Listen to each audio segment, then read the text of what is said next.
24 का चुनाव समाप्त हुआ, 25 की रणनीति बनने लगी है। 2025 के विधानसभा चुनाव को लेकर तमाम पार्टियों की रणनीति बन रही है।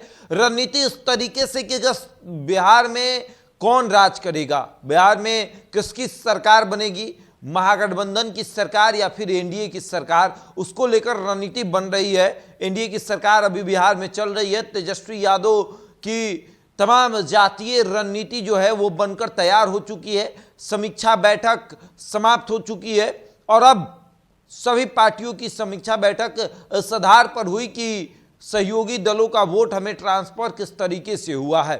अब समीक्षा बैठक राजद की जब समाप्त हुई तो राजद ने अपनी समीक्षा बैठक में ये देखा कि कितना प्रतिशत वोट जो है वो तमाम गठबंधनों का ट्रांसफर हुआ, गठबंधन के सहयोगी दलों का ट्रांसफर हुआ है। मुकेश सहनी का वोट हमारे पार्टी को या फिर हमारे गठबंधन के सहयोगी दलों को कितना मिला है, मल्लाह वोट कितना ट्रांसफर हुआ है, इस पर चर्चा हुई।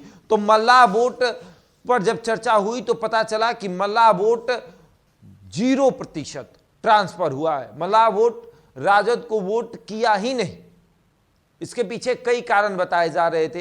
इसके पीछे मल्लाहों की एक नाराजगी जो है वो बताई जा रही थी। मुकेश सहनी जो लगातार ये कहते रहे कि तेजस्वी यादव ने मेरे पीठ में छुरा घोंपा है, तो वो एक नाराजगी थी। और एक नाराजगी ये भी थी मल्लाहों को कि जब हमारे समाज को हक देने की बात आती है, जब हमारे समाज को अधिकार देने की बात आती है, तब हमारे नेता जो है वो गायब हो जाते।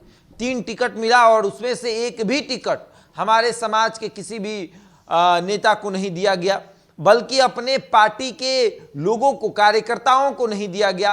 और इससे लेकर नाराजगी जो है वो उन्होंने जाहिर की और अपना वोट इंडिया गठबंधन के उम्मीदवार को उन्होंने नहीं दिया।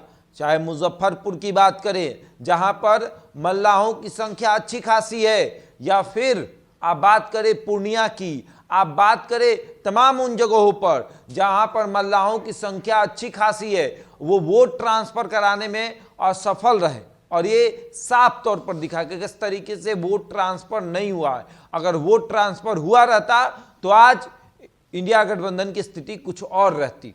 तेजस्वी यादव की रणनीति अब 2025 के लिए बन रही है और वो ये सोच रहे हैं कि मुकेश सहनी को साथ लेकर घूमना सही रहेगा या नहीं, क्योंकि मुकेश सहनी के साथ लेकर घूमने से काफ़ी सीटों का नुकसान हुआ है।